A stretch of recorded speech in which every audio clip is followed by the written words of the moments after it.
चलिए शुरू करें क्या?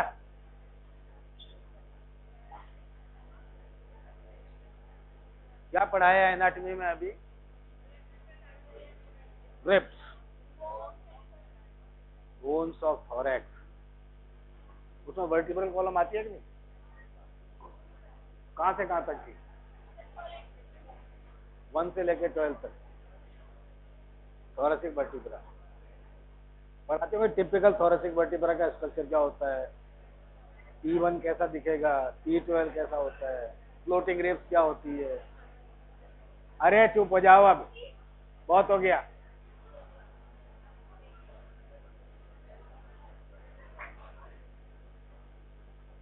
ओ हीरो, इतना क्या उछल रहा है, हैं? व्हाइट,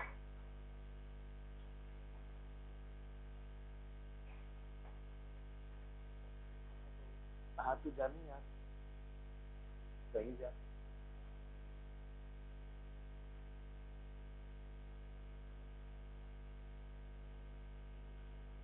एक छोटा सा सवाल जो हम पढ़ चुके हैं उसके बारे में, नाम नहीं लिया था मैंने उसका, तुम कोरिलेट कर सकते हो तो बताओ। WPW syndrome. अरे अटेंडेंस तो भेजाओ अपनी, जा रहे हो तो प्रेजेंट लग सकती है भाई, बिना बात एब्सेंट क्यों लगवा रहे हो? सब ठीक है, मैं दे देता अटेंडेंस तुमको मांगते तो। मैंने पहले बोला हुआ है कि जो जाना चाहे जा सकता है। निकलो निकलो निकलो। Yes, anyone who want to leave the class he is free to go. Roll number लिख जाइए मेरे पास में, नो प्रॉब्लम।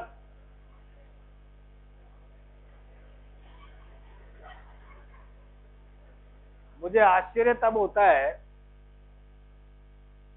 सिंपल चीज है, जब हम पढ़ते थे तो ट्यूशन फीस लगती थी 20 रुपए महीना, 120 रुपए 6 महीने की सेमेस्टर की फीस लगती थी। वो भी हमें देने में भारी पड़ती थी कई बार। और यहां आपको 15 लाख रुपए सालाना देने पड़ रहे हैं, and your behaviour toward the learning is well known, it needs no comments. आपके पेरेंट्स किस किस तरह से पैसा इकट्ठा करके आपको पढ़ा रहे होंगे, इसकी आप कल्पना ही नहीं कर सकते। No idea about it. मैंने किस किस तरह में, सब चीजें आ गई उसके अंदर, ठीक है ना? तो जरा उनके ऊपर ध्यान दीजिएगा कि उन्होंने किस तरह से आप लोगों को यहाँ पढ़ने के लिए भेजा। हो सकता है कुछ जबरदस्ती भी भेजे गए हो, वो भी आता है, एक लॉट होता है, तो एक जबरदस्ती भेजा हुआ बच्चा भी होता है। ये पढ़ना है हमें, इसको तो डॉक्टर बनाना ही बनाना है। बच्चे को बनना है नहीं बनना है वो अलग चीज है, कोई नहीं पूछता, मगर बनाना है वो एक अलग फैक्टर होता है। मगर उन पे ध्यान दीजिएगा जरा, यहाँ पढ़े नहीं पढ़े मेरे कोई फर्क नहीं पड़ने वाला। अटेंडेंस लेनी है, लिख जाइए, चले जाइए, no problem, I don't mind it at all. तो मैं पूछ रहा था WPW सिंड्रोम क्या होता है? ECG से रिलेटेड है, करेक्ट? तो उसमें क्या होगा PR इंटरवल को? बिल्कुल सही बोला आपने जवाब। What will happen to the PR interval in WPW syndrome? इसका पूरा नाम क्या होता है WPW का? आंसर बिल्कुल सही था, abnormal conduction pathway from AV node to ventricle bypassing the AV node will cause shortening of the PR interval। क्योंकि जो AV डिले होता है वो अब नहीं होगा, ठीक है? और वो चेंजेस जो हमने ऑलरेडी देख चुके हैं। तो दैट बंडल ऑफ कैंट जिस साइंटिस्ट ने डिस्क्राइब किया था उसको हम कहते हैं WP Wolff Parkinson's White syndrome. Wolff Parkinson's White syndrome कहलाता है WPW सिंड्रोम। ये तो एक बात हुई। दूसरी बात हुई, हमने मायोकार्डियल इंफार्क्शन की बात की थी। हमने कहा था कि 3 मेजर चेंजेस देखने होते हैं ECG में। ST सेगमेंट एलिवेशन है कि नहीं है, या डिप्रेशन है, T wave inversion and presence of abnormal Q wave. ये 3 चीजें होती है। But mind it, there are certain areas in the heart which if gets infarcted does not show ST segment elevation at all. तो ST segment elevation जरूरी नहीं है MI में हो ही हो, non ST segment elevation MI भी होता है, नॉन STMI और STMI जो कहते हैं जिनको, तो जरूरी नहीं है कि ST सेगमेंट एलिवेशन हो ही नहीं हो। ये कई बार क्या होता है जब एंडोकार्डियल इंफार्क्शन होता है हार्ट के अंदर, हार्ट की 3 लेयर्स हमने देखा है, endocardium is there, myocardium is there, pericardium is there. Normally wave of depolarisation spreads from endocardium to the epicardium and from apex to the base. ये दो तरह से चलता है, अपेक्स से बेस की तरफ जाता है, एंडोकार्डियल से एपिकार्डियल की तरफ जाता है। यूजुअली अगर इंफार्क्शन एपिकार्डियल सरफेस पे है तो एसटी सेगमेंट एलिवेशन आएगा। अगर एंडोकार्डियल सरफेस पे अगर एमआई हुआ है ज्यादा तो direction of the vector remain same and ST segment does not gate elevated. दूसरी बात। तीसरी बात, हमने जे पॉइंट का रेफरेंस दिया था, इसका यूज नहीं किया हमने कि इसका क्या यूज है जे पॉइंट का।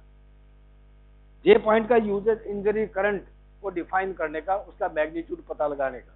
कैसे करते हैं, ये एक डायग्राम है, lead 1 and lead 3, 2 standard leads are there. ये लीड 1 का रिकॉर्डिंग है, ये लीड 2 का रिकॉर्डिंग है। ये point we have seen is the point of ending of the QRS complex. QRS complex जहां खत्म होता है वो जे पॉइंट कहलाता है। And what is the base line, TP segment. T wave जहां खत्म हुई और P वेव शुरू हो रही है, वो जो बेस लाइन है वो बेस लाइन कहलाती है। At that time all parts of the heart are repolarized, new current has not yet developed, so no abnormal currents are flowing or no normal currents are flowing or getting generated during that particular period, तो वो baseline कहलाती है। TP segment is the baseline।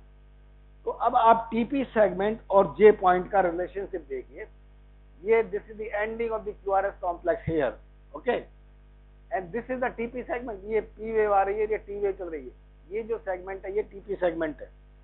तो TP segment और ये J point, तो if you draw a horizontal line at the J point and a horizontal line at this TP segment, then this shows that the base line is depressed below. ये कितना depressed है ये हम lead 1 में देख सकते हैं। Count the number of the segment, plot it on the lead 1, that will give you the direction of the current flowing here.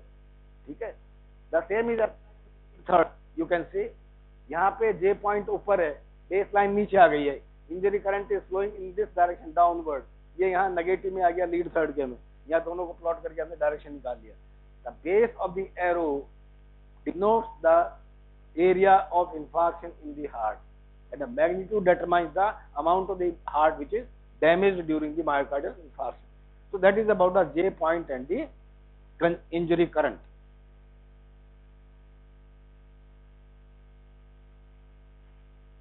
और ये हम थोड़ा टिपिकल देख लेते हैं, मिल जाए तो बाद में भी दिखाएंगे आपको।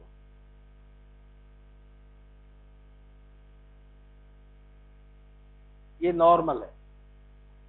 What is normal in this, a Q wave is shown in V6। हमने देखा V6 is placed in the 5th intercostal space with axillary line, okay, and the last part of the heart to get depolarized is the base of the heart, area around the pulmonary conus and upper part of the interventricular septum. So that vector points slightly away from this lead. That's why it is getting recorded as the S wave। no, sorry, Q wave, नहीं मैं गलत बता गया, मैं Q wave की बात कर रहा हूँ, S wave की नहीं। So initial vector of ventricular depolarization is the middle portion of the interventricular septum. The vector is directed anteriorly and rightward. छोटा वेक्टर होता है, राइटवर्ड एंड एंटीरियरली आता है। V6 के लिए बिल्कुल अपोजिट में जा रहा है ये, तो that's why there is a Q wave. तो normally Q wave found in the V6।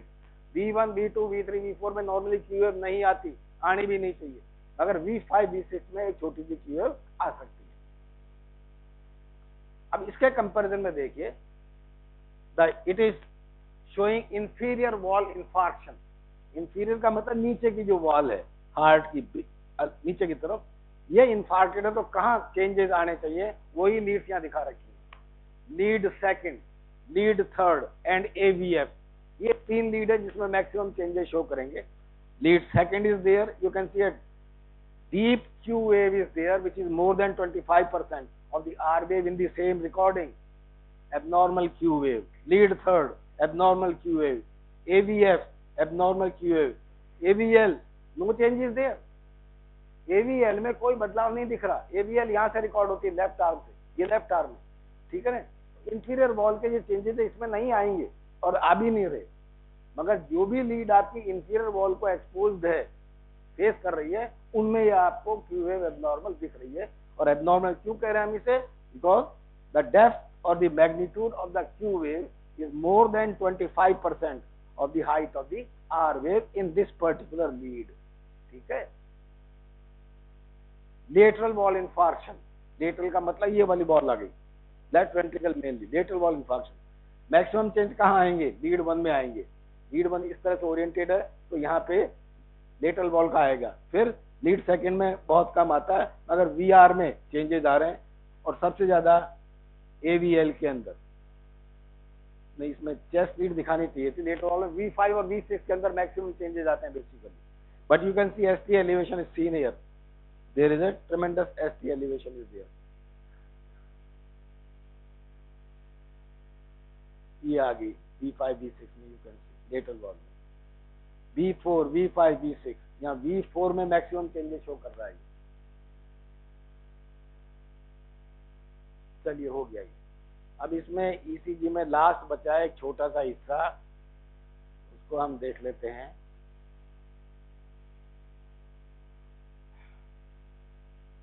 इस बंडल इलेक्ट्रोग्राफी, नाम ही बदल गया, इलेक्ट्रोकार्डियोग्राफी नहीं है अभी, इलेक्ट्रोग्राफी हो गया. इस बंडल कहाँ होता है? ये AV नोड से आगे चलते हैं तो जो कंडक्टिंग पाथवे है वो हिस बंडल कहलाता है. And then it divides into 2 branches, bundle right bundle branch, left bundle branch. तो वहां पे भी हम रिकॉर्डिंग कर सकते हैं, वहां पे इलेक्ट्रोड प्लेस करके रिकॉर्डिंग कर सकते हैं, उसको हम हिस बंडल इलेक्ट्रोग्राफी कहते हैं. तो इसके लिए बाहर के इलेक्ट्रोड लगाना जरूरी नहीं है, मगर रेफरेंस के लिए कम से कम आपको लिम्ब लीड 3 लगानी पड़ेंगी. Standard limb has to be there. तो इसमें इलेक्ट्रोड कहाँ लगाते हैं? There is an electrode inserted via the when.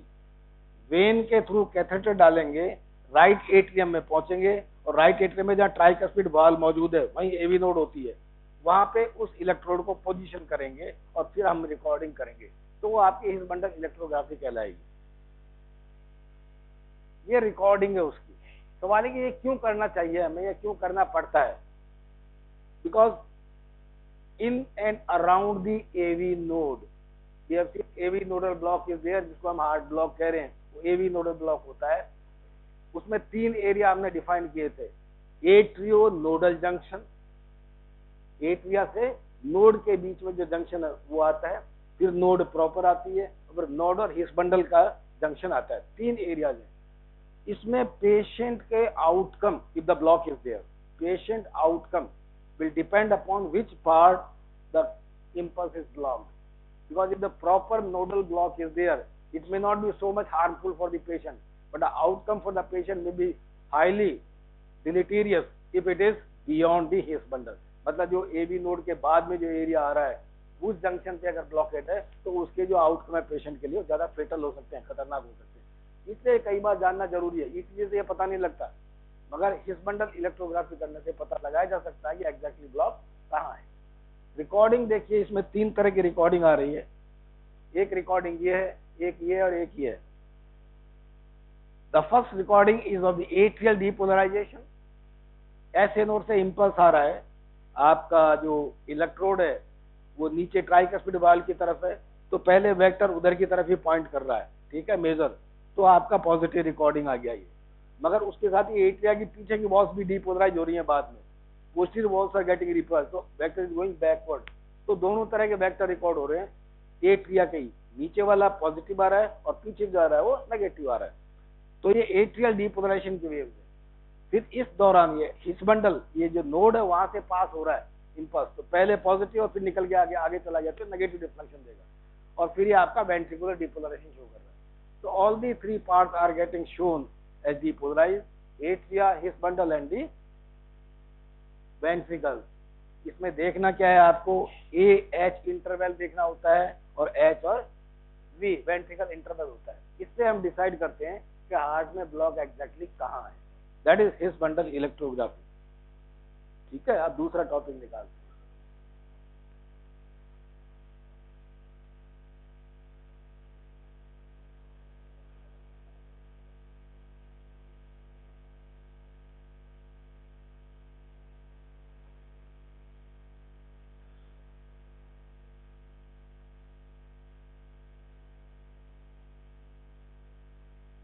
So let us start with the next topic, cardiac output. सबसे ज्यादा पूछा जाने वाला सवाल कार्डियोवैस्कुलर सिस्टम से। What is cardiac output, how do you define it, any idea? अरे चुप हो जाओ, मैं सबको बाहर निकाल दूंगा। नहीं हाँ, सबको। कार्डियक आउटपुट का क्या डेफिनेशन है? वही तो कैच पॉइंट है, in one word. So cardiac output is defined as the amount of blood ejected out of the ventricle in 1 minute duration। 1 minute में एक वेंट्रिकल से कितना ब्लड बाहर जा रहा है, वो कार्डियक आउटपुट होता है। ठीक है, amount of blood ejected by each ventricle in 1 minute duration is cardiac output. इसका मतलब राइट वेंट्रिकल से भी उतना ही निकलेगा और लेफ्ट से भी उतना ही निकलेगा, दोनों को जोड़ के नहीं निकालते। या तो लेफ्ट का आउटपुट देख लो या राइट का आउटपुट देख लो, ईच वेंट्रिकल की बात है। दोनों को जोड़ोगे तो डबल हो जाएगा वो, because the right ventricle is pumping blood into the pulmonary circulation while the left is pumping into the systemic circulation. तो एक सर्कुलेशन की बात कर लें, वो कार्डियक आउटपुट हो जाता है। So per minute is the cardiac output. Then what is stroke volume, एक कॉन्ट्रैक्शन हुआ, एक स्ट्रोक हुआ वेंट्रिकल का, तो उससे जो ब्लड इजेक्ट हुआ वो आपका स्ट्रोक वॉल्यूम हो गया। So amount of blood ejected out of the ventricle with each beat is the stroke volume। Okay, and ये हम बात कर चुके। एंड सिस्टोलिक वॉल्यूम, सिस्टोल होने के बाद में हार्ट में या वेंट्रिकल में कितना ब्लड बचा, वो एंड सिस्टोलिक वॉल्यूम कहलाता है। डायस्टोल खत्म हो गया, सिस्टोल के जस्ट पहले वेंट्रिकल में कितना ब्लड है, वो आपका एंड डायस्टोलिक वॉल्यूम कहलाता है।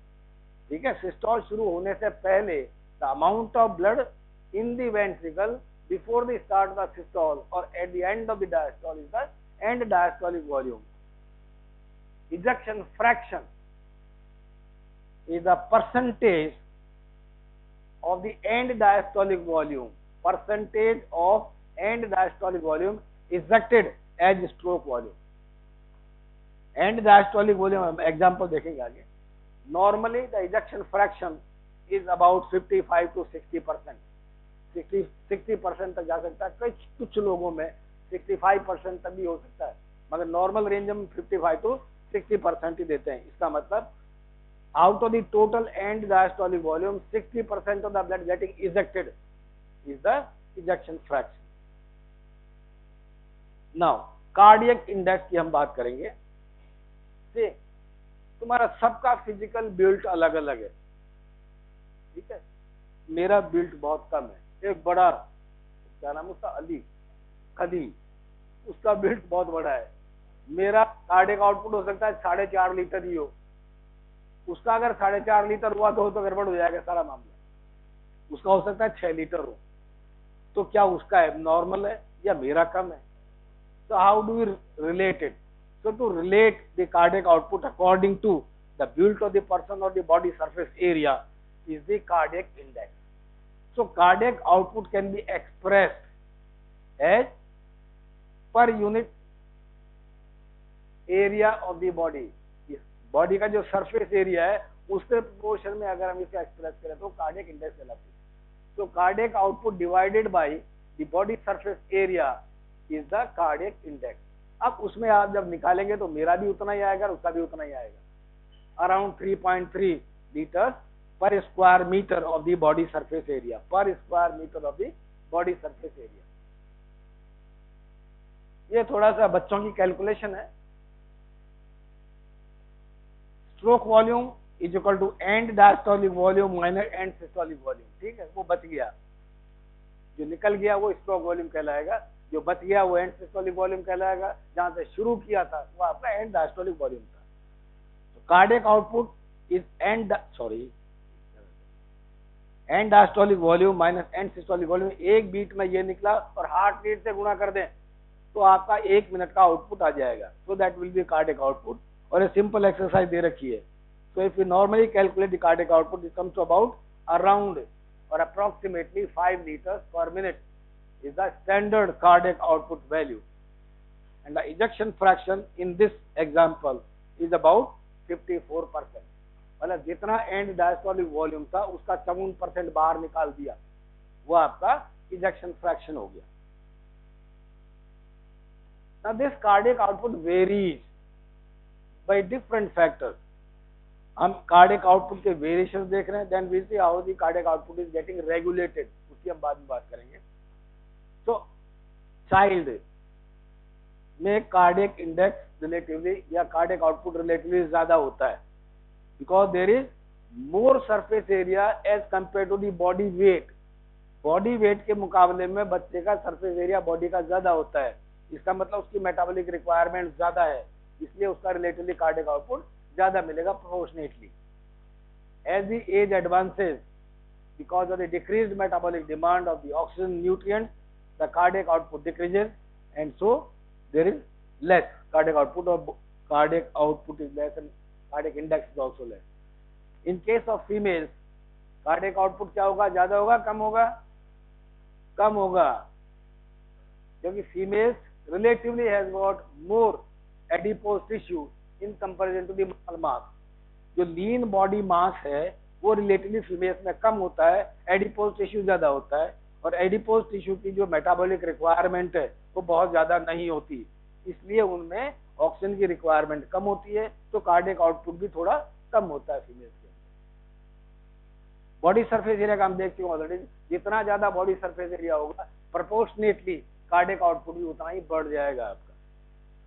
आफ्टर मील, खाना खाने के बाद में कार्डियक आउटपुट तो क्या होगा, ज्यादा होगा। क्यों? अरे खाना खाते ही मेटाबॉलिज्म थोड़ी बढ़ जाती है, नहीं, खाना खाने के बाद कौन मसल एक्टिवेट करता है? Secretions of the GIT.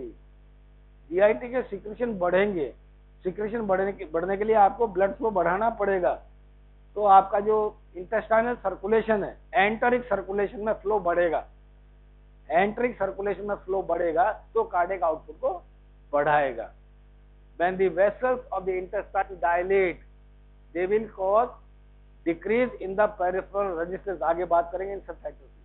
Peripheral resistance घटेगा, उसकी वजह से फ्लो बढ़ेगा, तो मील्स के बाद में फ्लो बढ़ जाता है यूजुअली। द डायरनल वेरिएशन का मतलब सुबह शाम में बदलाव आता है। In the morning definitely metabolic requirement, anxiety, tension, muscular activities are less, so cardiac output is less, and as the day advances the cardiac output gradually increases in the evening.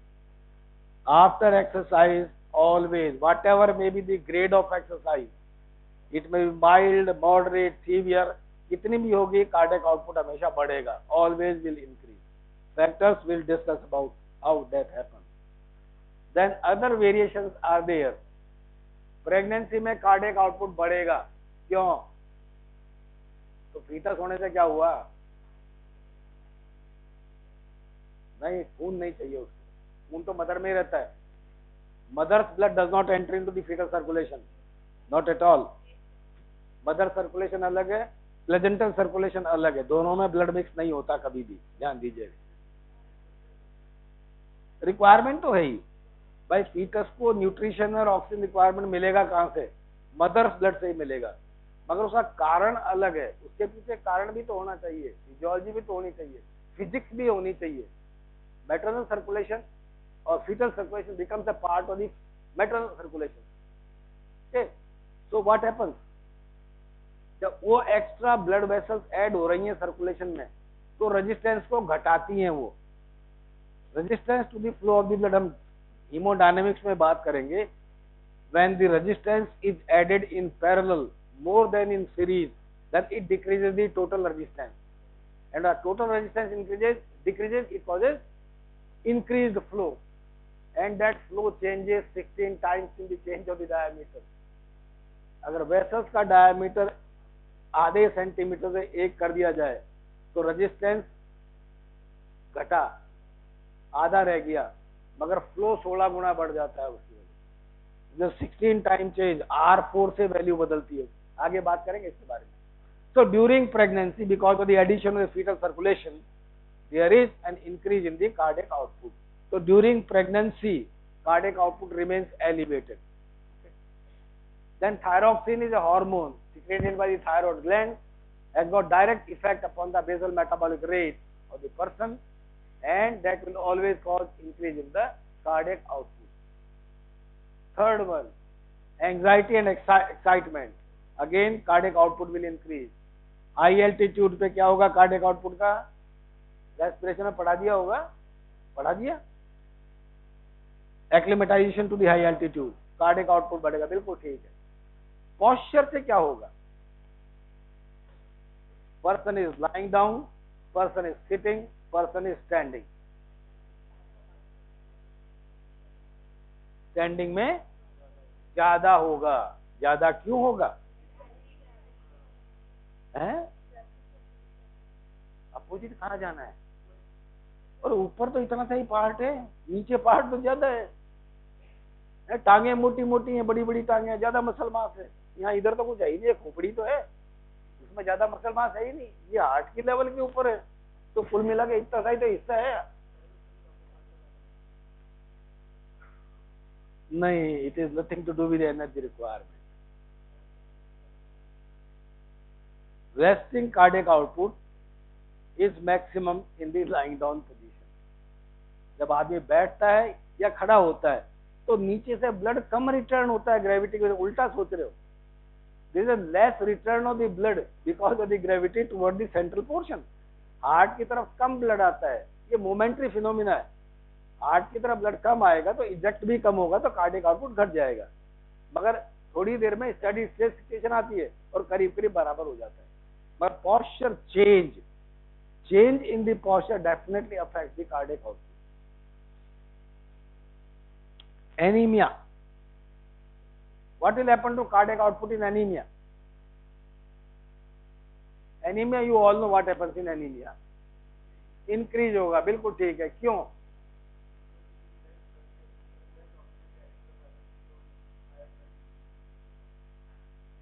बिल्कुल ठीक है। Is it correct? Is it? बिल्कुल ठीक है, यही होता है।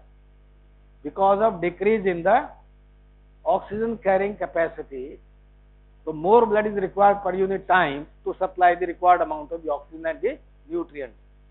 Anemia is a hyperdynamic situation in the circulation. ज्यादा कार्डियक आउटपुट का वही फीवर में होता है। फीवर में आपका मेटाबॉलिक रिक्वायरमेंट बढ़ गया, बॉडी टेम्परेचर बढ़ने की वजह से, इसकी वजह से कार्डियक आउटपुट बढ़ गया। So these are the various factors which causes variations in the cardiac output. अब कार्डियक आउटपुट जो 5 लीटर निकल रहा है पर मिनट के हिसाब से, वो डिस्ट्रीब्यूट कैसे होता है? How this cardiac output get distributed to different body parts or different body circulation. Liver में 1500 सीसी जाता है ब्लड, क्या ये सही है? हिपैटिक आर्टरी बहुत छोटी आर्टरी होती है ना? So liver has got 2 types of the blood supply. The main supply comes via the hepatic artery, which gives or supplies only 300 milliliters of the blood, while the 1200 milliliters of the blood which is coming to the liver is already a used blood by the enteric circulation. Intestine से जो आ रहा है, portal circulation से जो आ रहा है, वो blood भी लीवर के थ्रू ही आएगा पहले और फिर बाद में जाएगा general circulation. So total blood received by the liver is 1500 milliliters of the cardiac output. Kidneys करीब करीब 1100 से 1200 cc is the renal circulation. Brain 750, weight के हिसाब से ब्रेन को बहुत ज्यादा ब्लड चाहिए, 750 मिलीलीटर। हार्ट को 250 मिलीलीटर चाहिए, that is the normal coronary flow, 250 millilitre पर मिनट। लंग्स 500 मिलीलीटर पर minute. Skeletal muscles plus other organs 1000 milliliters and skin 500 milliliters. there is a great change in the blood flow in these organs during different conditions. For example, skin blood flow can increase several times. ये 500 millilitre से 2500 millilitre से पहुंच सकता है. If you are exercising, cutaneous blood vessels dilate to allow the sweating and to lower the body temperature. बहुत ज्यादा बढ़ सकता है. Under severe vasoconstriction, cutaneous blood flow decreases tremendously. Skin बिल्कुल ठंडी पड़ जाती है आपकी. इस तरह एंट्रिक सर्कुलेशन बहुत ज्यादा वेरी कर सकता है. Tremendous vasoconstriction, enteric circulation decreases. Okay, so depending upon the body condition, there are large variations in the blood supply to certain organs, but other areas, brain, it doesn't get affected. Usually इतना ही रहता है, ये very नहीं करता ज्यादा, बहुत थोड़ा सा बढ़ता है, घटता कभी नहीं है. कार्डियक रिजर्व, ये क्या चीज होती है? What is cardiac reserve? Respiration पूरा पढ़ा दिया क्या? रेस्पिरेशन शुरू किया कि नहीं पढ़ाना? पढ़ा दिया. टाइडल वॉल्यूम कितना होता है? 500 सीसी. मिनट वॉल्यूम कितना होता है? मिनट वेंटिलेशन कितना होता है? यही सवाल हम वाइवा में पूछते हैं और ज्यादातर जवाब नहीं दे पाते. What is normal respiratory rate? हम रिजर्व की बात कर रहे हैं. नॉर्मल रेस्पिरेटरी रेट कितना होता है? 12 से 16 रेस्पिरेशन पर मिनट. ठीक है. Normal tidal volume is 500 millilitre. और 12 से ले लें या 16 से ले लें, 14 ले लें आप, तो 14 बार अगर ब्रीथ करता है आदमी 1 मिनट में, तो 1 मिनट में टोटल कितनी एयर ब्रीथ करी उसने? 14 पंजे 70, 7 लीटर हो गई. तो 7 litre is the minute volume. 1 minute में कितना एयर आपने अंदर बाहर किया, वो आपका मिनट वॉल्यूम हो गया, मिनट वेंटिलेशन हो गया. इस मिनट वेंटिलेशन में से एल्वुलर वेंटिलेशन कितना हुआ और डेड स्पेस वेंटिलेशन कितना हुआ? 150 को 14 से गुना कर दे तो आपका डेड स्पेस वेंटिलेशन आ जाता है. बाकी बचा कहाँ जा रहा है? एल्वुलाई में जा रहा है. वो आपका एल्वुलर वेंटिलेशन हो गया. ये नॉर्मल चीज है. मैं जबरदस्ती दूसरे फील्ड में घुस रहा हूँ, मगर ये बताना चाहता हूँ रिजर्व क्या होता है. अब ये तो नॉर्मल है. अब एक दूसरा चीज देखिए कि आप गली में जा रहे हैं और आपके पीछे कोई कुत्ता पड़ गया, बहुत कॉमन है, आप भागेंगे, ठीक है ना, और जितना तेजी से हो सकेगा भागने की कोशिश करेंगे. तो जो 500 सीसी आप अंदर ले रहे थे उससे तो पार नहीं पड़ेगी, आपकी रेस्पिरेटरी रेट बढ़ेगी, है ना, और वॉल्यूम भी बढ़ेगा, पर ब्रीथ वॉल्यूम भी बढ़ेगा और रेट भी बढ़ेगी. So you will experience an increase in the depth of respiration and increase in the rate of respiration. ठीक है. अब मैं एग्जांपल देता हूं, मेरी तरफ देखिएगा. डीप एंड फास्ट ब्रीदिंग करता हूं. ये करके मैं 1 मिनट में कितना ब्रीथ कर सकता हूं? How much I can breathe? मैं एक मैक्सिमम एफर्ट लगा रहा हूं अपना ब्रीथ करने के लिए. No, it can range from 50 to 150 liters per minute. 50 से 150 लीटर 1 मिनट में सांस अंदर जा सकती है. डिपेंड करेगा आदमी का बिल्ड क्या है. तो एवरेज मान ले तो 100 लीटर एयर तो कम से कम जा सकती है. इसका मतलब नॉर्मली हम कितना ब्रीथ कर रहे हैं? 7 या 8 लीटर. इतना कर सकते हैं 100 लीटर. बीच का क्या हुआ? रिजर्व हो गया. वो उनको ब्रीथिंग रिजर्व कहते हैं. That is known as breath reserve, respiration का रिजर्व है. इसी तरह हार्ट के अंदर है. नॉर्मल कार्डियक आउटपुट आपका 5 लीटर है ना. एथलीट के अंदर जो ट्रेंड एथलीट्स हैं, it can go even up to 30 litre per minute. तो बाकी का कहाँ हुआ? रिजर्व है. That reserve can be called upon when required. वो आप जब भी उसकी रिक्वायरमेंट हो आप उसको यूटिलाइज कर सकते हैं, है ना, उसको समन कर सकते हैं, बॉडी उसको ला सकती है. तो दैट इज द रिजर्व. तो कार्डियक रिजर्व हेल्दी पर्सन में कितना हो गया? 5 लीटर का मतलब 5 से 6 गुना तक बढ़ सकता है. 3 से 4 गुना बढ़ाया यहाँ पे. 3 से 4 मतलब 15 से 20 लीटर तक एक नॉर्मल आदमी में कार्डियक आउटपुट बढ़ सकता है. और ट्रेंड एथलीट में it can go up to 35 litres per minute. That is the cardiac reserve. Old age में डेफिनेटली रिजर्व कम हो जाता है, क्योंकि बहुत सारे कारण होते हैं. और एथलीट्स में ये रिजर्व रिलेटिवली ज्यादा होता है. So that can be called upon under the circumstances. This cardiac reserve can be expressed. ये कई तरीके हैं उसके एक्सप्रेस करने के. Normal stroke volume 70 CC, 120-30 CC था, कुछ बच गया, बाकी निकल गया. एक स्ट्रोक में जितना निकला वो आपका स्ट्रोक वॉल्यूम था. ठीक है. ये 70 सीसी जो स्ट्रोक वॉल्यूम है वो इजेक्शन फ्रैक्शन कितने का था? 55% मान लें आप. Ejection fraction was 60%. ओके. ये इजेक्शन फ्रैक्शन 60% से ज्यादा बढ़ सकता है. It can go beyond that. It can be 70%, it can be 80%. So that is still reserve is there. तो बिना हार्ट रेट बढ़ाए भी हम स्ट्रोक वॉल्यूम को इंक्रीज करके भी काम में ले सकते हैं. Cardiac reserve can be called upon depending upon the requirement. तो ये स्ट्रोक वॉल्यूम को बढ़ा के कार्डियक रिजर्व को काम में ले सकता है. तो एक पैरामीटर तो ये हुआ. Second is heart rate. Stroke volume ना बढ़ाए, सिर्फ हार्ट रेट बढ़ाने से भी आप कार्डियक आउटपुट बढ़ा सकते हैं. So that is another way of looking at the cardiac reserve. Heart rate from 72 average beats per minute. It can go up to 180 beats per minute normally. Normal person मेरे में भी आ सकती है, आप में बढ़ सकती है. So there is a tremendous reserve of the heart rate also, and without increasing the stroke volume, the cardiac output can be increased by increasing the heart rate. So it is a reserve also. Then cardiac output itself, दोनों को मिला करके करें तो हम उसको express करते हैं कार्डियक आउटपुट का. 5 लीटर से 15 लीटर जा सकता है, 20 जा सकता है, 25 जा सकता है. It can increase. And oxygen consumption, resting oxygen consumption heart का कितना है? 7 to 8 मिलीलीटर पर मिनट से आप इसको बढ़ा करके ज्यादा ले जा सकते हैं. So that is also a sort of reserve. So these are different ways of looking at the cardiac reserve in the person.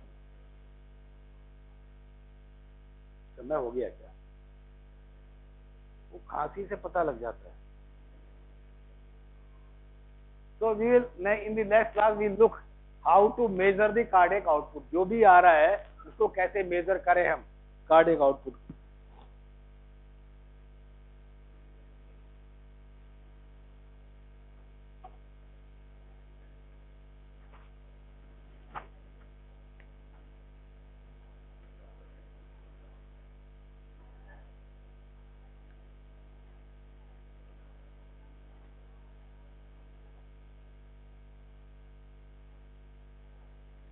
ये जो कफ रिफ्लेक्स ये क्यों आती है?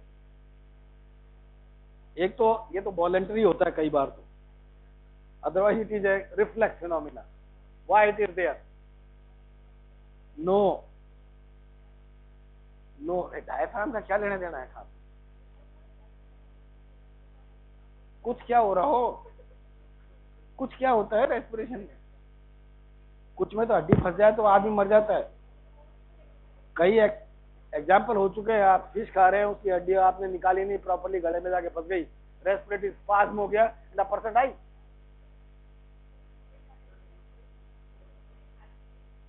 कफ रिफ्लेक्स इज ए फोर्स. ज्यादातर जब हम खाते हैं तो पहले एक इंस्पिरेशन लेते हैं अंदर, क्योंकि आपके पास एक वॉल्यूम होना चाहिए. Normally it is because of the irritation of the laryngeal wall. Laryngeal wall का इरिटेशन जब होता है तो वो इरिटेशन से कफ रिफ्लेक्स इलिसिट होती है. थोड़ा सांस अंदर खींचते हैं जिससे कि अंदर वॉल्यूम इकट्ठा हो जाए, जो भी इरिटेट कर रहा है उसको बाहर निकालने के लिए. तो deep inspiration followed by A forceful expiration is the cuff reflex, and the main afferent and efferent nerve are normally 9th and the 10th cranial nerve, plus the voluntary muscles are there of the chest and of the abdomen also. Abdominal muscles are also activated.